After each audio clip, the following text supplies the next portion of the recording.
Hello students, मैं तौफीक खान आपका अपनी क्लास में बच्चों बहुत बहुत स्वागत करता हूँ।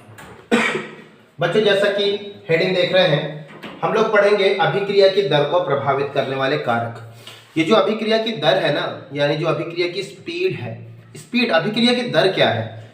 किसी इकाई समय में अभिकारक तथा उत्पाद की सांद्रता में परिवर्तन की दर को ही हम अभिक्रिया की दर या अभिक्रिया का वेग कहते हैं। ये वेग कैसे इफेक्टेड होता है, कैसे प्रभावित होता है? क्या किसी अभिक्रिया का वेग भी प्रभावित हो सकता है? तो डेफिनेटली हो सकता है। सोचिए, यहाँ हम और आप प्रभावित होते हैं। जैसे इस समय ठंडी का मौसम चल रहा है।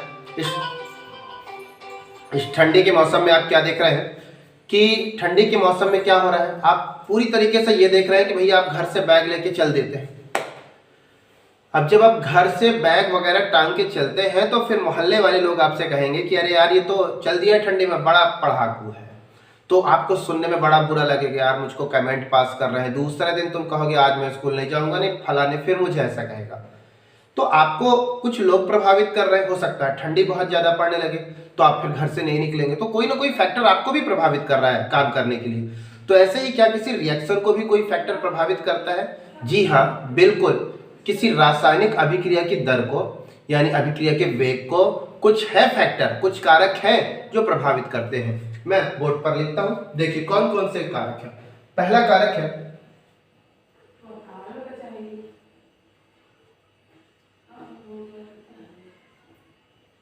अभिकारक की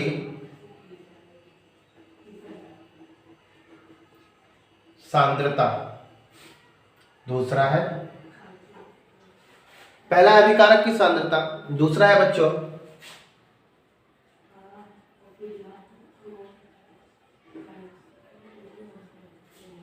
ताप का प्रभाव। तीसरा है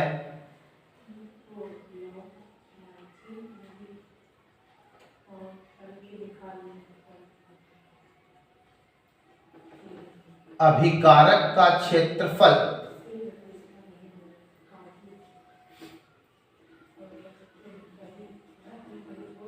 अभिकारक का क्षेत्रफल। चौथा होगा आपका विकिरण का प्रभाव।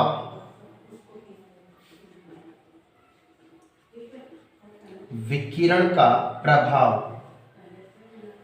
पांचवा आपका प्रभाव है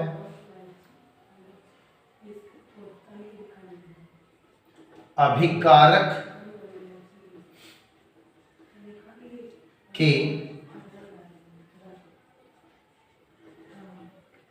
रासायनिक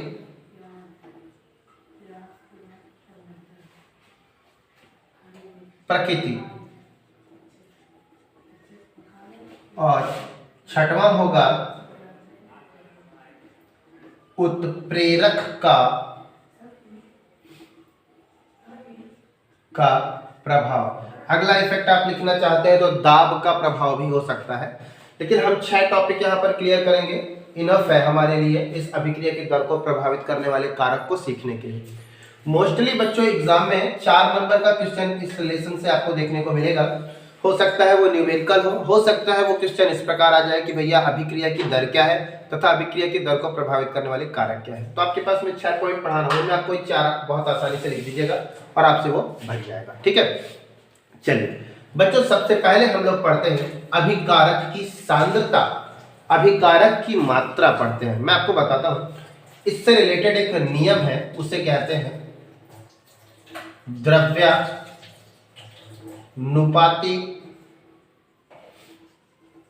क्रिया का नियम।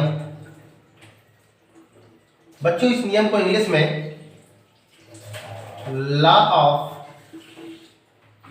मास एक्शन ये कहते हैं। क्या है द्रव्यानुपाती क्रिया का नियम? बच्चों द्रव्यानुपाती क्रिया का नियम क्या है, इसको मैं एक रिएक्शन से समझाता हूं। माना हमारे पास कोई रिएक्शन है A प्लस B, ये रिएक्शन करता है और कोई P प्रोडक्ट बनाता है। हो सकता है इस रासायनिक अभिक्रिया को करने के लिए हम लोगों को अभिकारक के कुछ मोल लेने पड़े हों। ये बैलेंस हो सकता है इसके आगे 2 हो, इसके आगे 3 हो, प्रोडक्ट के आगे तक 5 हो।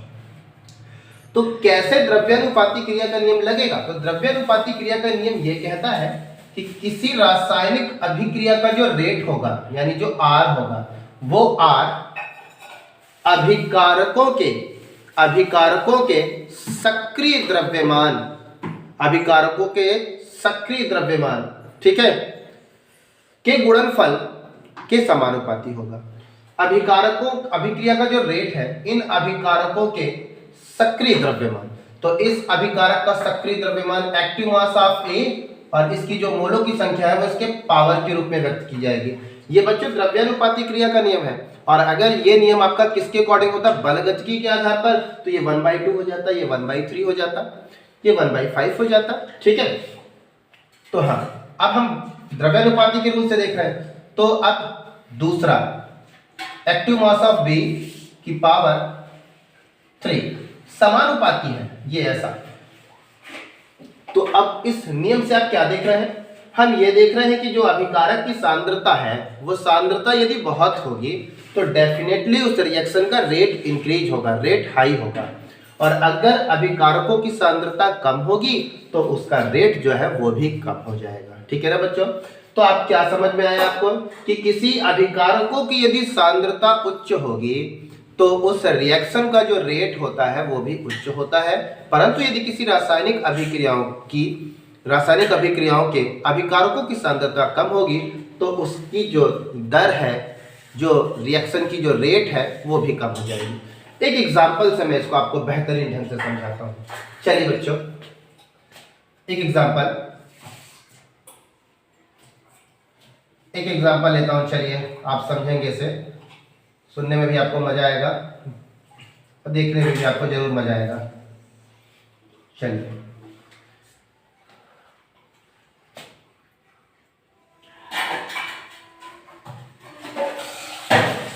ये बच्चों आपकी टॉयलेट सीट है।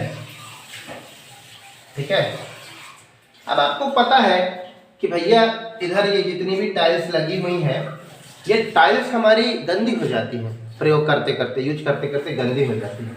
तो हम एक हिस्सा बनाते हैं, एक हिस्सा ये बनाया पेंसिल से, किसी भी तरीके आपने कर लिया, और उसी के नीचे एक हिस्सा आपने यहाँ पर मार्क कर लिया। करने के बाद बच्चों आप इसमें एसिड डालिए। इसमें आप एसिड 2-3 बूंद डाल दीजिए, 2-3 बूंद, ये लीजिए 3 बूंद डाल दिया, और इसमें आप एसिड की बहुत सारी मात्रा डाल दीजिए। अब आप मुझे बताइए कौन सा एसिड गंदगी को जल्दी साफ करेगा? तो डेफिनेटली आपका जवाब होगा सर ये वाला, क्योंकि यहाँ पर एसिड ज़्यादा डाला है आपने तो ये जल्दी साफ करेगा, ये यहाँ के हिस्से को जल्दी क्लियर करेगा। तो बिल्कुल सही है, क्योंकि यहाँ पर अभिकारकों की जो सांद्रता है, अभिकारकों की जो मात्रा है वो अधिक है। तो भैया जब अभिकारक की मात्रा ज़्यादा होगी तो डेफिनेटली उस रिएक्शन का रेट अधिक होगा। क्लियर है आपको ये बातें? चलिए इसके बाद बच्चों अब हम लोग देखते हैं ताप का प्रभाव।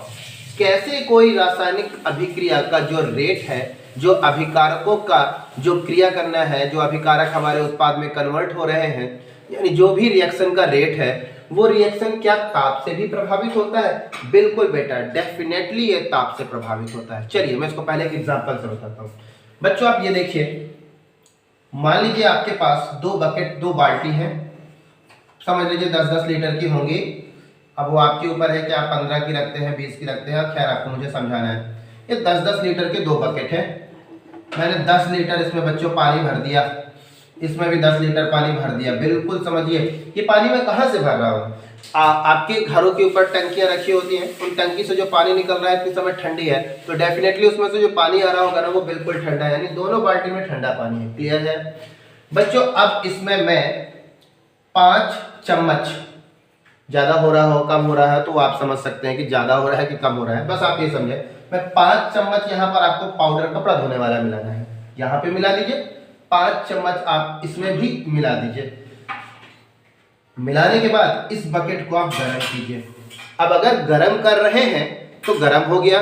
गर्म करने के बाद अब आपको 2 गंदे कपड़े लेने हैं, और गंदे कपड़े को, एक गंदे कपड़े को इसमें डाल दीजिए, एक गंदे कपड़े को इसमें डाल दीजिए। जवाब दीजिए कौन जल्दी कपड़े को साफ करेगा? तो आपका जवाब होगा सर जी गर्म पानी जिसमें भरा है वो बहुत जल्दी कपड़े को साफ करेगा। तो बिल्कुल सही है, भाई ताप का आपने प्रभाव दिया, पानी आपका गर्म है, तो इसका मतलब रिएक्शन का रेट फास्ट है, वो कपड़े को जल्दी साफ करेगा। बिल्कुल क्लियर है बात, आपको बिल्कुल समझ में आ रहा होगा कि भैया हम क्या देख रहे हैं, किसी भी रासायनिक अभिक्रियाओं में यदि ताप बढ़ा दिया जाए, किसी रासायनिक अभिक्रियाओं में अभिकारकों के लिए यदि ताप बढ़ा दिया जाए तो रिएक्शन का रेट बढ़ जाता है, यदि ताप घटा दिया जाए तो रिएक्शन का रेट गिर जाता है। ठीक है बच्चों, चलिए अब हम लोग आगे देखते हैं, अभिकारकों का क्षेत्रफल देखेंगे। अभिकारकों का क्षेत्रफल कैसे सीखते हैं, चलिए इसको मैं समझाता हूं आपको। तो ये हिस्सा मैं मिटा रहा हूं बच्चों, देखिए कुछ जरूरतें पड़ेंगी अभी आपको। हाँ तो बच्चों अभिकारक का क्षेत्रफल क्या है, चलिए बच्चों एक जिंक का टुकड़ा ले लीजिए, ये जिंक का टुकड़ा है। अब इस जिंक के टुकड़े का जो वेट है समझ लीजिए 10 ग्राम है। बच्चों अगर इस जिंक के टुकड़े को हम डाइल्यूट H2SO4 तनु H2SO4 में मिला देते हैं ना, तो जिंक जो है बना लेगा जिंक सल्फेट और हाइड्रोजन गैस मुक्त कर देगा। तो ठीक है, अब सोचिए अगर H2SO4 इस जिंक के टुकड़े में मिलाया जाएगा तो ये इसके ऊपरी क्षेत्रफल पर ये बाहर क्रिया करेगा, लेकिन अगर इसी जिंक के टुकड़े को मैं बीच से काट दूं, तो काटता हूं तो बच्चों हमारा ये जो जिंक है ये 5-5 ग्राम के 2 टुकड़ों में डिवाइड हो जाएगा, 5-5 ग्राम के 2 टुकड़ों में डिवाइड हो जाएगा। तो देखिए और ज्यादा क्षेत्रफल मिल गया रिएक्शन करने के लिए, अलग हो गया ये 2 हिस्सा, तो एक और नया क्षेत्रफल, यहाँ पे भी एक नया क्षेत्र प्राप्त हो गया रिएक्शन करने के लिए। इसको भी आधा करूंगा तो ये 2 बन जाएगा, इसको भी आधा करूंगा तो ये 2 बन जाएगा, यानी क्षेत्रफल देखिए बढ़ता जा रहा है। टाइम आएगा छोटा करता जाऊंगा, जिंक का जो टुकड़ा है ना पूरा एक चूर्ण के जैसे एक पाउडर के रूप में कन्वर्ट हो जाएगा। तो सोचिए जब पाउडर के रूप में कन्वर्ट हो जाएगा तो इन सभी पाउडर का बहुत सारा क्षेत्रफल होगा, और बहुत सारा क्षेत्रफल बन जाएगा तो अगर क्षेत्रफल ज्यादा है तो रिएक्शन का जो रेट है वो बहुत ज्यादा बढ़ जाएगा। अगर मैं एकदम छोटी सी बातों में आपको समझाऊं तो किसी अभिकारकों की यदि मात्रा बहुत छोटी है, बहुत अभिकारक छोटे छोटे साइज में है, तो अगर वो छोटे साइज में है तो उसका क्षेत्रफल अधिक है और वो रिएक्शन को बहुत फास्ट करेगा। ठीक है, तो ये रिएक्शन जो है ये बहुत फास्ट रिएक्शन करेंगे अपेक्षाकृत इसके। जैसे आप खुद ही समझिए कि भैया आपको एक खड़ा शक्कर का टुकड़ा दे दिया जाए, बोल दूं मैं उसको पानी में घोल दीजिए, और उसको दे देता हूं, और एक पीसे हुए शक्कर के उसी टुकड़े को, दूसरे टुकड़े को पीस दिया गया है, पूरा बारीक कर दिया गया है, और उसको दे दूं पानी में घोलने के लिए, तो बताइए कौन जल्दी घुलेगा? तो आपका जवाब होगा सर जो पाउडर है वो बहुत जल्दी घुलेगा। तो बिल्कुल सीधी सी बात है, यदि अभिकारक जो है, अभिकारक का जो साइज है, जो पार्टिकल्स बहुत छोटे छोटे महीन पार्टिकल्स के रूप में वो है, तो इसका मतलब उसका क्षेत्रफल अधिक माना जाएगा, उसमें क्रिया करने की सतहें बहुत ज्यादा होंगी और वो रिएक्शन बहुत फास्ट करेगा और उसका रेट बहुत हाई होगा। ठीक है, चलिए तो ये था अभिकारकों का क्षेत्रफल। बच्चों अब अगला टॉपिक देखते हैं, विकिरण का प्रभाव। डेफिनेटली विकिरण का प्रभाव यानी रेडिएशन का इफेक्ट क्या होता है किसी रासायनिक अभिक्रिया में। तो बच्चों एक एग्जांपल से इसको एक रिएक्शन से दिखाता हूं आपको। H2 + Cl2 ये जब आपस में क्रिया करती है ना और इसके ऊपर कोई भी प्रकाश नहीं होता, अंधेरे में समझ लीजिए प्रकाश नहीं है, तो बच्चों ये जो रिएक्शन है ना बहुत मंद स्लोली चलती है और HCl बनाती है। लेकिन अगर इसी H2 और Cl2 को हम किसकी उपस्थिति में, प्रकाश की उपस्थिति में करा देना, तो समझ लीजिए भैया ये रिएक्शन बहुत तेज भागेगी और HCl में बदल जाएगी। तो बताइए वही रिएक्शन है, इस रिएक्शन को अंधेरे में किया तो भैया मंद हुई, लेकिन प्रकाश यानी विकिरण दे दिया तो रिएक्शन फास्ट हो गई। तो अब बताइए कोई रासायनिक अभिक्रिया में यदि विकिरण डालते हैं या प्रकाश देते हैं तो प्रकाश देने के कारण वो रासायनिक अभिक्रियाओं का जो रेट होता है बच्चों वो बढ़ जाता है। ठीक है, रिएक्शन का रेट कैसे बढ़ता है? रिएक्शन का रेट बढ़ जाता है कैसे? विकिरण के प्रभाव से। अगर उस पर कोई लाइट, उस पर कोई प्रकाश दिया जाएगा तो निश्चित है उसका क्या बढ़ जाएगा, रिएक्शन का रेट बढ़ जाएगा। जैसे आप देखिए एक प्लांट ले लीजिए, उस प्लांट को आप हमेशा अपने घर पर रखिए, उस पर धूप ना पड़ने दीजिए, तो बच्चों वो क्या करेगा, अगल बगल से जो थोड़ा बहुत प्रकाश आ रहा होगा ना उसी प्रकाश की सहायता से भोजन बनाने की कोशिश करेगा। ठीक है, फूड मटेरियल बनाएगा। लेकिन अगर उसी पौधे को आप उठाकर धूप में बिल्कुल ले जाकर रख दीजिए तो भैया उसमें फोटोसिंथेसिस का प्रोसेस बहुत फास्ट होगा, फूड मटेरियल बहुत जल्दी वो प्रिपेयर करेगा। तो प्रकाश का इफेक्ट पड़ता है। अगर विकिरण मिल रही है किसी रासायनिक अभिक्रिया को तो डेफिनेटली रिएक्शन का रेट जो है वो बढ़ जाता है। ठीक है, तो विकिरण का ये प्रभाव है। चलिए बच्चों, अब हम लोग देखते हैं अभिकारकों की रासायनिक प्रकृति क्या है। अब जो हम अभिकारक प्रयोग कर रहे हैं ना बच्चों, वो अभिकारक जो है हो सकता है आयनिक प्रकृति के हो सकता है सहसंयोजी प्रकृति के हो। अगर अभिकारक जो अभिकारक हम प्रयोग कर रहे हैं वो अभिकारक यदि आयनिक प्रकृति के होंगे तो उस रिएक्शन का रेट बहुत हाई होगा, और अगर रासायनिक अभिक्रियाओं में अभिकारक के रूप में आप सहसंयोजी यौगिक ले रहे होंगे तो उसका जो रेट होगा वो बच्चों स्लो हो जाएगा। ठीक है, तो चलिए कैसे देखते हैं हम लोग। तो ठीक है बच्चों, देखिए अभिकारक की रासायनिक प्रकृति। अभिकारक की रासायनिक प्रकृति एक बार मैं फिर से आपको रिवाइज कराता हूं, आप समझ जाइए। भाई कोई भी रासायनिक अभिक्रिया है, चलिए जैसे हम लेते हैं AgNO3 सिल्वर नाइट्रेट, इस रिएक्शन को हम कराते हैं NaCl के साथ। तो आप जानते हैं ना ये आयनिक प्रकृति की, आयनों में टूटता है, प्लस माइनस माइनस प्लस ऐसे आयनों में टूटता है। तो आयनों में टूटता है तो आयनिक प्रकृति की है। जैसे इनको आपस में मिलाते हैं तो तुरंत रासायनिक अभिक्रिया होती है, बनाता है AgCl और बनाता है NaNO3 सोडियम नाइट्रेट। तो आयनिक प्रकृति की है तो रिएक्शन फास्ट हो गया। लेकिन अगर सोचिए रिएक्शन जब हम करा रहे हैं किसी ऐसे यौगिक के साथ जो यौगिक कैसा है, सहसंयोजी प्रकृति का है, तो पहले बंधन टूटेगा, और बंधन टूटने में यदि समय लग रहा है तो इसका मतलब है कि रिएक्शन का रेट स्लो है। तो आपको पता है नाइट्रोजन नाइट्रोजन के बीच में ऐसे ट्रिपल बॉन्ड बने होते हैं जो कि सहसंयोजी बंध है। हाइड्रोजन हाइड्रोजन के बीच में ऐसे सहसंयोजी बंध होता है। ठीक है, तो सहसंयोजी बंध है तो भैया बिल्कुल सहसंयोजी बंध है तो रिएक्शन जो है वो स्लो होगी। ठीक है, तो क्या है अभिकारक की प्रकृति। अभिकारक की प्रकृति क्या है, यदि किसी रासायनिक अभिक्रियाओं में जो अभिकारक प्रयोग किया जाता है वो यदि आयनिक प्रकृति का होगा तो आयनिक प्रकृति में होने के कारण उस रिएक्शन का रेट अधिक होता है। लेकिन यदि अभिकारक हमारे सहसंयोजी प्रकृति के होते हैं तो उस रिएक्शन का जो रेट होता है वो स्लो होता है। यही है अभिकारक की रासायनिक प्रकृति। ठीक है, तो रासायनिक प्रकृति तो आप जान गए। ठीक है बच्चों, रासायनिक प्रकृति को प्रभावित करने के लिए क्या आपने देखा कि भैया बंध की जो प्रकृति है वो मायने रखती है। इसके अलावा जानते हैं सक्रियण ऊर्जा का भी अपना एक महत्वपूर्ण रोल है।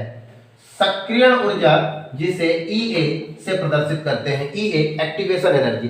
क्या है एक्टिवेशन एनर्जी? किसी भी रासायनिक अभिक्रिया को संपन्न कराने के लिए, पूर्ण कराने के लिए जो न्यूनतम ऊर्जा लगती है उसे ही सक्रियण ऊर्जा कहते हैं। ठीक है, तो भैया सक्रियण ऊर्जा यदि किसी रासायनिक अभिक्रिया का कम है, किसी रासायनिक अभिक्रिया की सक्रियण ऊर्जा का मान यदि कम है, यानी EA का मान कम है, डाउन है, तो समझ लीजिए उस रिएक्शन का रेट बहुत हाई होगा। और अगर किसी रासायनिक अभिक्रिया में एक्टिवेशन एनर्जी का मान हाई है तो भैया समझ जाइए उसका रेट डाउन होगा। ठीक है, अभिक्रिया की जो रेट है वो स्लो होगा। तो ये था बच्चों अभिकारक की रासायनिक प्रकृति। इसके बाद अब हमारे पास अगला टॉपिक बचता है उत्प्रेरक का प्रभाव। तो क्या उत्प्रेरक भी किसी रासायनिक अभिक्रिया को प्रभावित करते हैं? जी हाँ, बिल्कुल। किसी रासायनिक अभिक्रिया में जब हम उत्प्रेरक का प्रयोग करते हैं तो उत्प्रेरक रासायनिक अभिक्रिया में एक्टिवेशन एनर्जी, सक्रियण ऊर्जा के मान को कम कर देता है, और जैसे सक्रियण ऊर्जा के मान को कम करता है तो तुरंत उस रिएक्शन का जो रेट है, जो दर है, वो बढ़ जाती है। इसे ही हम कहते हैं उत्प्रेरक का प्रभाव। ठीक है बच्चों, चलिए आगे चलते हैं। ये तो हो गया। अब एक क्वेश्चन देखते हैं। अगर आपसे एक क्वेश्चन पूछ लिया जाए कि A प्लस B, मान लीजिए कोई A अभिकारक है और B अभिकारक है, ठीक है, वो C और D दे रहा है, इसके 2, इसके 3, इसके 3, इसके 2, ऐसे ले लीजिए। इस उपरोक्त रिएक्शन को यदि वो आपसे कहे कि तात्क्षणिक दर के आधार पर लिखिए, तात्क्षणिक दर के आधार पर, तो तात्क्षणिक दर के लिए आपको पता है क्या लगाते हैं? डिफरेंशियल यानी डी का प्रयोग करते हैं। तो कैसे निकालेंगे इसके लिए इसका rate? R is equal to, कैसे निकालेंगे? -1/2 लिखेंगे, फिर D active mass of A ऐसे बाई dt। क्लियर है? फिर इज इक्वल टू, नीचे भी लिख सकते हैं R बराबर, चलिए इसी तरफ लिखते हैं, फिर इसके लिए R minus 1/3 D active mass of A active mass of dt। Product के लिए क्या हो जाएगा, R is equal to 1/3 D active mass of C active mass of C हो गया डेल्टा, सॉरी डेल्टा नहीं dt। फिर इधर के लिए, इस वाले के लिए R is equal to 1/2 D active mass of D by delta t। ऐसे शो करेंगे। अगर वो आपसे, ये किसके लिए है बच्चों, ये तात्क्षणिक दर के लिए है, ठीक है। और अगर वही आपसे ये पूछ ले इस रासायनिक अभिक्रिया को, इस उपरोक्त रासायनिक अभिक्रिया को औसत दर के लिए बताइए, औसत दर के लिए, तो औसत दर के लिए कैसे बताएंगे, ये हो गया। देखिए यहां पर आप क्या लिख रहे हैं बच्चों, ये जो आप 1/2 कर रहे हैं 1/3, ये हम बल गतिकी के आधार पर कर रहे हैं। ये जो हम यहां पर काम कर रहे हैं ना, ये बल गतिकी के आधार पर हम कार्य कर रहे हैं। लेकिन अगर इसे द्रव्यानुपाती क्रिया के आधार पर लिखते तो क्या होता है इसका रेट, द्रव्यानुपाती R proportionally active mass of A की पावर घात के रूप में लिख जाएगी मोलों की संख्या, एक्टिव मास ऑफ B की पावर 3। ऐसे ये जो लिख रहे हैं ना, ये द्रव्यानुपाती क्रिया के आधार पर है, द्रव्यानुपाती क्रिया के नियम से। हाँ तो बच्चों हम लोग ऊपर थे, इसी रिएक्शन को यदि वो आपसे पूछ ले औसत दर के हिसाब से लिखिए तो कैसे लिखेंगे। औसत दर के लिए मैं लिख रहा हूं यहां से, औसत दर के लिए आप लिखेंगे तो क्या हो जाएगा, ये इसके लिए, ये इसके लिए R is equal to minus 1/2, ठीक है, डेल्टा, डेल्टा x होता है तो x की जगह पर delta active mass of A delta t। इसके लिए R minus 1/3 delta active mass of delta x होता है, delta x by delta t, ठीक है। तो यहां पे आप क्या लिखेंगे, B active mass of delta t। Product के लिए आप लिखते अगर औसत दर के लिए तो कैसे लिखते, R is equal to 1/3 plus में जाएगा तो क्या लिखते थे, delta active mass of x। तो x किसके लिए, प्रोडक्ट के लिए, तो delta active mass of C by delta t।